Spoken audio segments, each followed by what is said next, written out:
Hi there, and welcome back to the channel.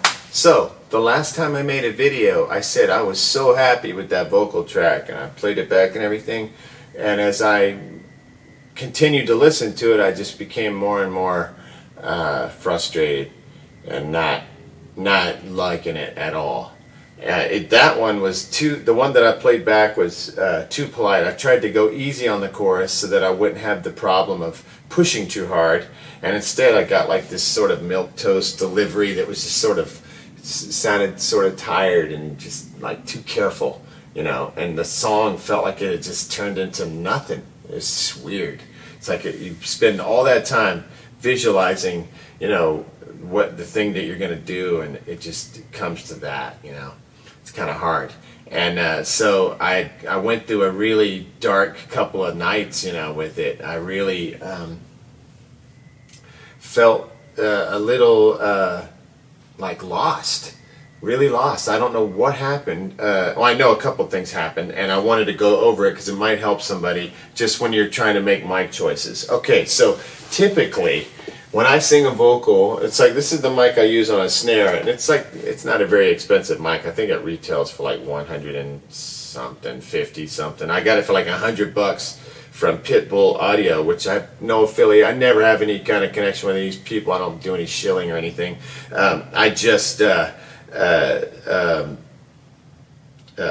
or marketing or whatever you call it. I don't do any of that. I just mentioned them because they were sitting, you know, it's like in really good condition. It was actually brand new, and it was like $100. So that's why I got it. I was just looking for, you know, high performance, low cost, especially in here. You know, it's like, I can't imagine recording the way I record and my material and stuff with like the best microphones on planet Earth. That'd be ridiculous. Like a bunch of Neumanns or something. But anyway, this one is fine. It just has a little upper mid weirdness that I could not get rid of, and more than likely it was just some kind of weird confluence of events, and the mic will be okay. It is known for being a little gnarly in the upper mids, but I've been able to record a lot of good vocal takes with it without much issue, because you can always roll some of that stuff off and make adjustments before going in.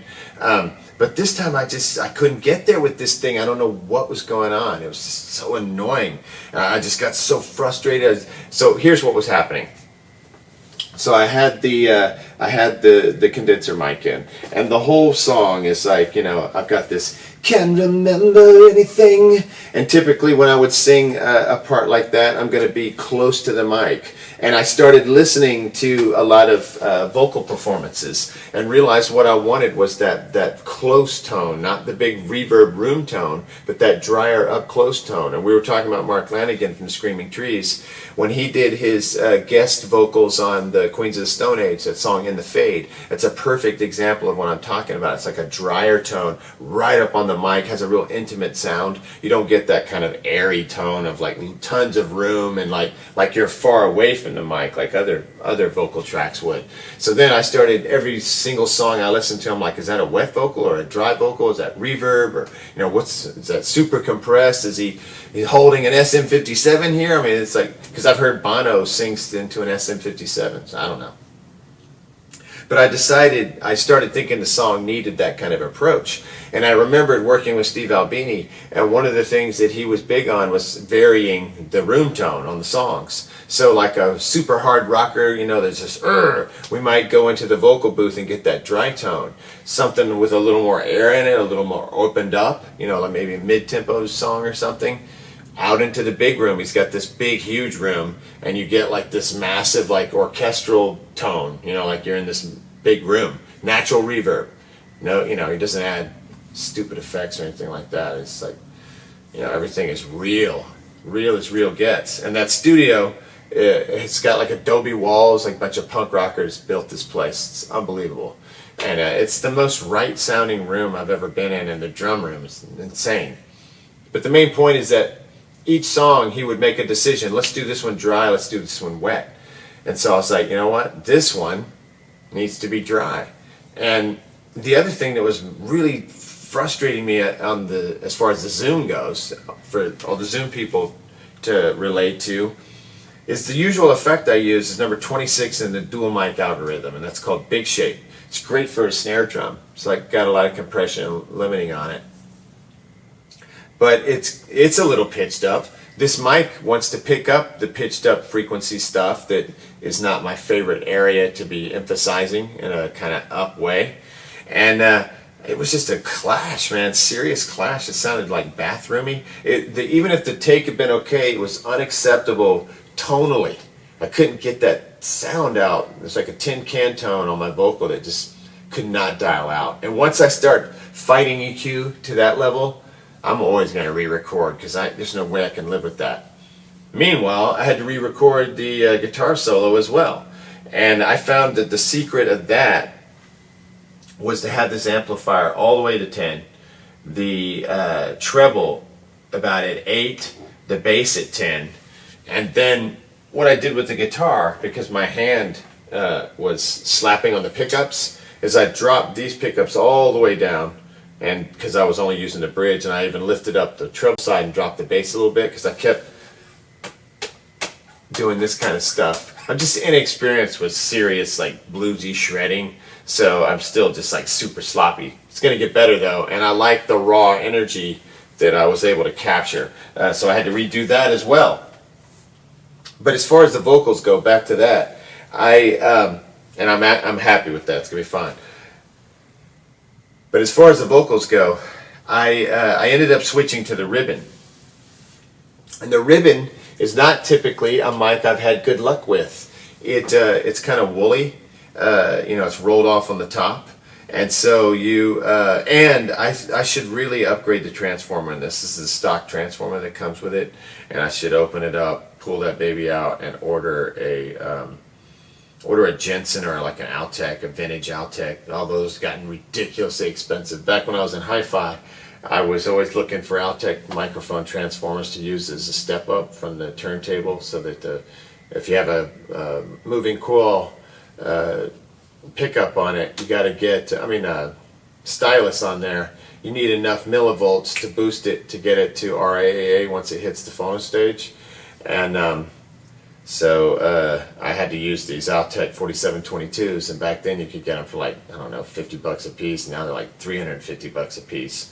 But anyway, you could put a better transformer in this and probably get a little more high-end energy out of it, a little more extension, a little more clarity probably. But this ended up being the right tone. It's kind of a drier, rolled off tone, and I think that's what saved me, because the upper mid push of that chorus. So here we go. It's like you've got the mic here, and I'm trying, like I said, I'm trying to get that dry, like just straight up tone, like not like a big fancy vocal, but like you're right in the room with it. That was the goal, at least. Hold on, let me tighten this. And this thing, my shock mounts are gone. Okay, so I'd be straight on like, can't remember anything, oh, and I'm like right up on it, right?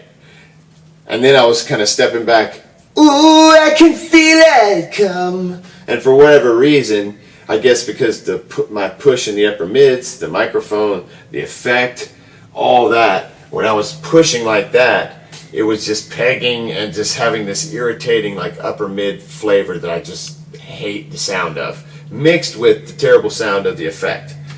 So what I ended up doing, I'm straight on right for the easy part, the easy verse part. On the chorus, I fully shifted this way and like almost shot it at this angle. If this is straight on, it would be like I don't know how many degrees, but I sang it this way, and with this being more rolled off and not as sensitive as the condenser mic, the large diaphragm, this is just a completely different design, way more rolled off, and so I think that turning that way was just enough. So anyway, I'm going to play it back, I'm going to isolate it, play it back, and see what you think. The exciting thing about it is there's no double track on it. I thought a lot about double track. That's another thing Albini dislikes, is the double track. It's kind of a pop thing to do. But you would be surprised at how many indie rocking albums have lots of double track, punk type artists, indie type artists that were known for not having big production values. Like one of the ones I went back to also to get this sort of up on the mic dry tone is Jay Mascis. He has that, you know, super like right up on there, like screen door tone to his voice. Amazing. I think he's actually an amazing singer. The only problem with the way he sings, for me, is that most of his stuff is so low and mumbly. And when you go and if you sing low and mumble style, when you make that much noise with your guitar and drums and bass, when you play live, like the vocals end up being like basically unintelligible. All you hear is like Marshall stack time. I remember I saw Dinosaur Jr. on the Where You Been tour at the Masquerade, because it was like 90, I don't know, 3, 4. Whatever year that was, and that has to be the loudest show I ever saw. The only other show that was that loud and also the greatest show I ever saw in my life was Jacko Nuts. That might have been the loudest show and the greatest show. Oh my man, that girl, she was unbelievable. Laura from Jacko Nuts and Barbecue Killers, unbelievable. They completely blew us away. I always we prided ourselves on, we played with a lot of really big bands, national acts that were, you know, having big careers and stuff, and we always prided on just like bringing it, you know what I mean? We're going to kill it live if we're going to play with these guys. We're not some chump band. And that night, man, whew, back up. They were the real deal. She was for real. She was one of the greatest. I've put her up there with some of the greatest, you know, performers ever in rock. All right, so I'm going to isolate the thing. I'll just kill all the drums and everything, and we'll just listen to this vocal, because I think I hope you think so too. I think it's, wait, let me put it in mastering mode. So when I play back stuff, I usually put it in mastering mode, just so that it doesn't sound like, you know, the same as it did when you were recording it, which is usually isolated for whatever effect you're using, and you know, it may not be the ideal way to hear it back, even though it was the ideal way to record it. Okay, sorry, let me just go through all these. I'm turning off the gain. I'm just kind of putting bass and treble at 5. I don't know where to set it. I'll do that later. I turn off the noise reduction thing, and any kind of other weirdness I just turn off. Okay, so let's see what we have here. Hopefully this will come up on the speaker, the KB3. Can't remember anything. Okay, so that's that main vocal. So I'm straight on with the mic. Now I turn this way. I can't remember anything. I'm still straight, and now I turn because it's the chorus. No. I'll turn it down a little bit. Here we go. Ooh, I can feel it come. Ooh, Eldorado, Altiplano, and really doesn't seem that far. Ooh, Eldorado, Altiplano, can't remember anything. Oh no, I remember everything. Gold dust. Ooh, I can feel it come. Ooh, Eldorado, Altiplano, and it really doesn't seem that far. Ooh, Eldorado, Altiplano, can't remember anything. Okay, so that's the space where the guitar solo is. I can feel it. So you can see how those are pushed, like you can see where my push is, right here. Ooh, I can feel it come. So I was at an angle. Ooh, Eldorado, Altiplano, and it really doesn't seem that far. Ooh, Eldorado, Altiplano, and ooh, I can feel it come. Ooh, Eldorado, Altiplano, and it really doesn't seem that far. Right. Ooh, Eldorado, Altiplano, can't remember anything. on all of the ends of these, on the fars and the things, I'm always like on the last bit of air. Ooh, it really doesn't seem that far. That far, you're like on the last bit of air.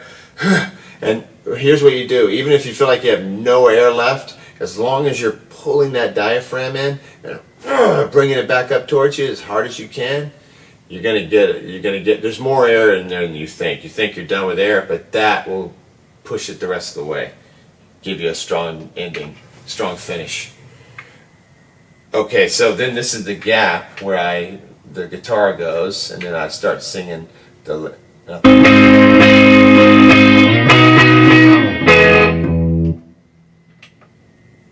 Should come in. Here it is. And then I looked up and saw the beauty of it all.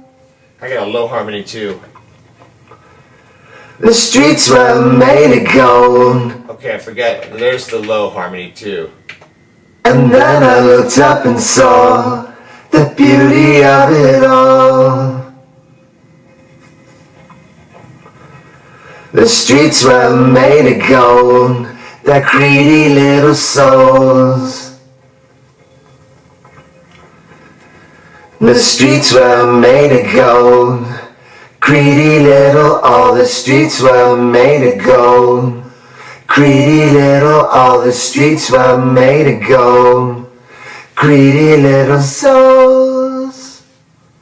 So I just said souls. I didn't do the souls. And I also, I don't know if anybody remembers, if you heard it enough times, God, that 2 videos where I sang this garbage for so long.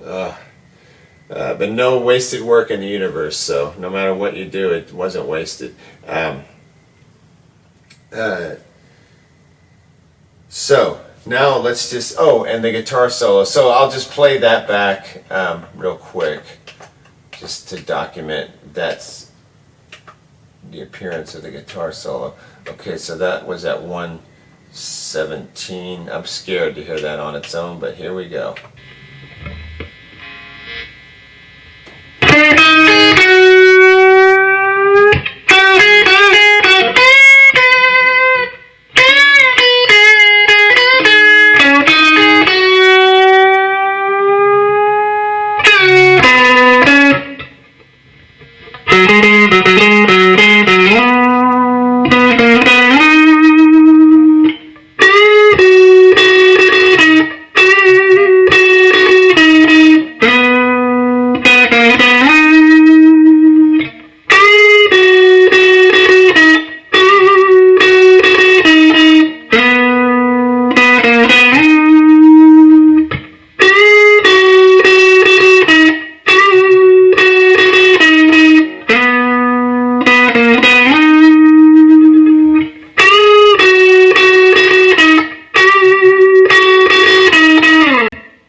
Okay, so now I'm going to rebuild this mix real quick just so we can hear what the whole thing sounds like, and then I can bury this thing for a minute. I'm really sick of this song. I want to start the new one, and I'm really excited because I resurrected my Schecter as my other main guitar. I'll do a video about the kind of guitars I'm going to rock out live, because I can feel live coming. I don't have anything going just yet, but I've got a couple feelers out. I'm going to get all my dudes together and we're going to get out there and rip. Alright, here we go.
vocals in there.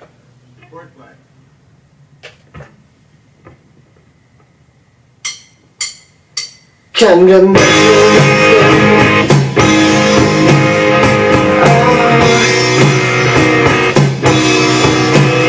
I can't remember anything.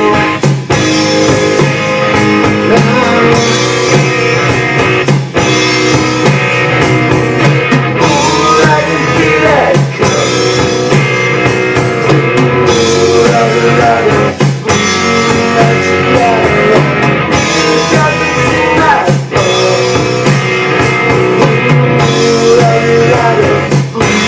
La-la-la-la. Can't remember anything. Oh no.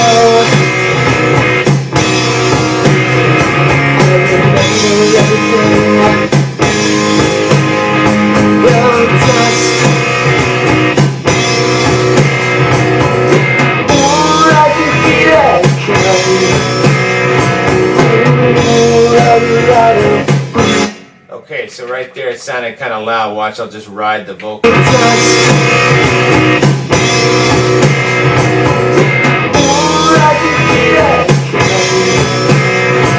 Sorry, I went too far. Here we go, watch.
There's a couple noisy things going on, like I can hear record play, like I'm clicking the machine, so I'll have to figure out where those little glitches are and then go and silence them in Audacity. But other than that, so just a little bit of cleanup work.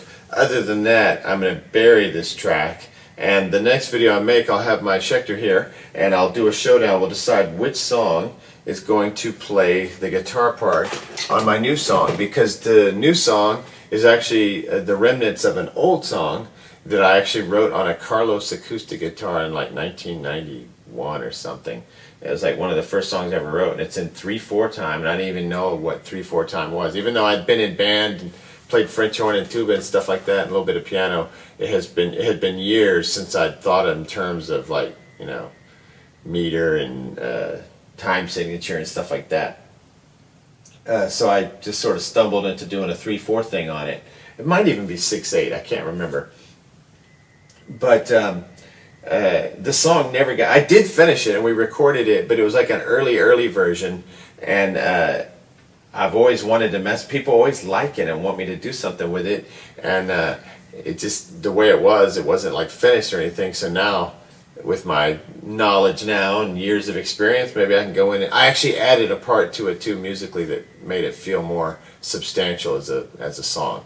All right, so just wanted to thank everyone who made such nice comments and support. This is a trivial thing. I'm just recording music in here, but we all are working at trying to document our art, and I've already been through the music business cycle once, when I was in my 20s, and I that's not my aspiration. I mean, I want to play shows and do well enough so that they'll book me and everything, but I don't have any delusions, of success or like big time recognition or anything like that. I don't even care, don't desire it. Pretty much a family man at this point, and so I don't care. But it is important to me to interact with other musicians and to do the best work I can, even though I don't really have any business type goals. Like back in the 90s, I was making the kind of music that was in the zeitgeist. Just stumbled into it right at the time that, alternative and music like that was, even though my music I feel like is very pop and mainstream, it was still considered alternative grunge. It was during the grunge era.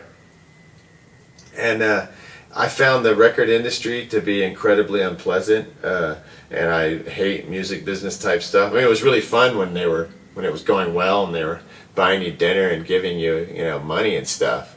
But all the other parts of it, when you find out how it really works and everything, it's just a big drag. Like the whole thing's a drag. Like the reason you get into music, usually is like art, expression, getting out with people, all kinds of motivations, and then all that music business stuff starts up, and it's just like ends the fun almost immediately. So I'm not even interested. I don't even try. I even pulled my stuff off of the streaming services because nobody ever clicks on it, and it was making it where I couldn't even. They were copywriting me on my own thing, which is like really stupid. It's like, this is dumb. And nobody's clicking on it anyway, and it's annoying to have something there that nobody's even touching, so I'd rather it be gone. And then the main place that I like my music to go to is the site Bandcamp. I think I like the way they operate. It's like off the grid type attitude, not this music business BS. So that's how I feel about that. I'm just making music. I don't have any desire. I want to do well, but I don't think I will as far as like the traditional, what people view as traditional success. For me, success at this point is like maintaining my voice, getting better on instruments, writing great songs that I like, even if I only like them, and my nice friends that come on here and offer support, say nice things to me. That's pretty much all I need now. I don't aspire, like I did when I was young. Next time.